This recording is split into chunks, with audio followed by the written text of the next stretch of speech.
நாமக்கல் நகரின் சிறந்த autonomous engineering college Selvam college of technology. பாஜகவுடைய செய்தி தொடர்பாளர் திரு ஆசீர்வாதம் ஆச்சாரியா இணைப்பில் இருக்கார். சார் வணக்கம். வணக்கம். ஒரு பக்கம் சமதளத்தில் இந்த தேர்தலை நடத்தணும் அப்படின்ற ஒரு பார்வை முன்வைக்கப்பட்டது திரு விஜயன் போன்ற மூத்த வழக்கறிஞர்கள் தரப்புல. இன்னொரு பக்கத்துல இது ஒரு தவறான முன்னுதாரணம் ஆயிடும் அப்படின்னு அமலாக்கத்துறை தரப்புல வாதம் முன்வைக்கப்பட்டது. ஆனா நீதிமன்றம் சமதளத்துல எலெக்ஷனை நடத்தணும்ன்ற அந்த வாதத்தை கருத்தில் கொண்டதாக தெரிகிறது திரு கெஜ்ரிவாலுக்கு ஜாமீன் வழங்கியதன் மூலமாக. அதாவது நீதிமன்றம் இப்போதுக்கு வழங்கியிருக்கிறது ஒரு இடைக்கால ஜாமீன் தான். இது 1ஆம் தேதி வரதான். அதுவும் குறிப்பாக அதுல ஒரு கண்டிஷன்ஸ் அவங்க நேற்று அவங்க சொல்லியிருந்தாங்க சுப்ரீம் கோர்ட்ல, நீங்க இதை எதுக்கெல்லாம் பயன்படுத்தலாம், ஒன்லி அவங்க பரப்புரைக்கு மட்டுமே பயன்படுத்த வேண்டும்.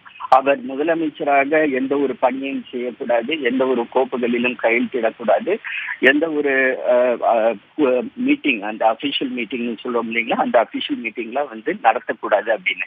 இந்த ஜாமீன் கொடுக்கப்பட்ட ஒரே காரணத்துக்காக அவர் குற்றமற்றவர் அப்படின்னு பார்க்க முடியாது. சுப்ரீம் கோர்ட்டும் அது மாதிரி எதுவும் சொல்லல.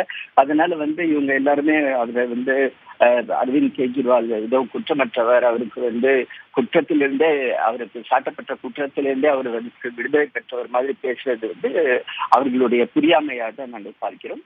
இதுல அவர் 1ஆம் தேதி வரை ஜாமீன், 2ஆம் தேதி அவருக்கு ஜெயிலுக்கு போய்தான் ஆகணும். அவர் மேல மிக விரைவில் அந்த சார்ஜ் ஷீட்டும் ஃபைல் பண்ண இருக்கிறது.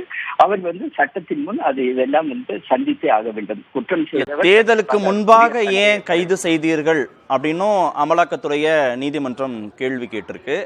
இப்போ ஜாமீனுக்கு அமலாக்கத்துறை தெரிவித்த எதிர்ப்புகளையும் நீதிமன்றம் பொருட்படுத்தல அப்படின்னா இந்த கைதுக்கு பின்பாக ஒரு பொலிட்டிக்கல் நோக்கம் இருப்பதாக நீதிமன்றம் சந்தேகிக்குதோ, அப்படி புரிஞ்சுக்கணுமோ?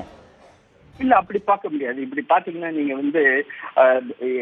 இன்ஃபேக்ட் அமலாக்கத்துறையே சுப்ரீம் கோர்ட்ல சொல்லியிருக்காங்க. நீங்க இந்தியாவை பாத்தீங்கன்னா ஒவ்வொரு வருஷமும் கிட்டத்தட்ட 2-3 தேர்தல்கள் நடந்துகிட்டே இருக்கின்றன. அப்படி பாத்தீங்கன்னா இந்த 5 வருஷத்துல 100கணக்கான தேர்தல் நடக்குது. அப்ப தேர்தலை காரணம் காட்டியே ஒருத்தருக்கு ஜாமீன் வழங்கப்படும் என்றால் அது யாரையுமே கைது செய்ய முடியாது. எல்லாருமே வெளியில உட்கார்ந்துருப்பாங்க. அப்ப குற்றம் சாட்டப்பட்டவர்கள், குற்றம் புரிபவர்களும் கூட நம்ம எப்படி இருந்தாலும் ஜெயிலுக்கு போக போறதுல, நம்ம அரசியல்வாதியா இருந்தா நம்ம குற்றம் செஞ்சாலும் கூட ஜெயிலுக்கு அனுப்ப முடியாது.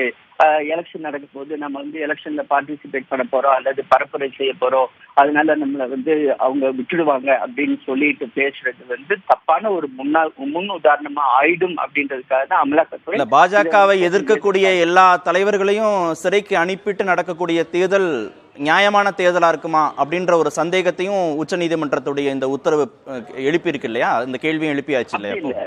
அதாவது இது என்ஃபோர்ஸ்மெண்ட் டைரக்டரேட் அமலாக்கத்துறையுடைய வழக்கு. இதுல பாஜக எங்கிருந்து வந்துச்சு? இதுல அரசியல் சாயம் பூசுவதே தவறு.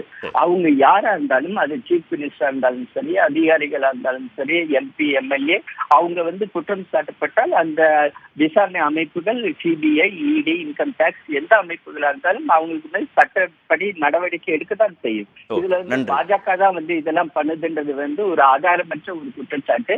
இந்த எதிர்கட்சிகள் இதே ஒரு பாயிண்டா பிடிச்சிக்கிட்டு குற்றம் செஞ்சுக்கிட்டு இருந்தா பாஜக இது பண்ணுவாங்க, இப்படி பண்ணுவாங்கன்னு ஒரு ராங் நரேட்டிவ் செட் பண்றதுக்கு அவர்கள் முயல்கிறார்கள். பட் நீதிமன்றம் சரியான நடவடிக்கை எடுக்கும். அவர்கள் யாரெல்லாம் குற்றம் செய்தார்களோ அவர்களுக்கு தக்க தண்டனையும் வழங்கப்படும்.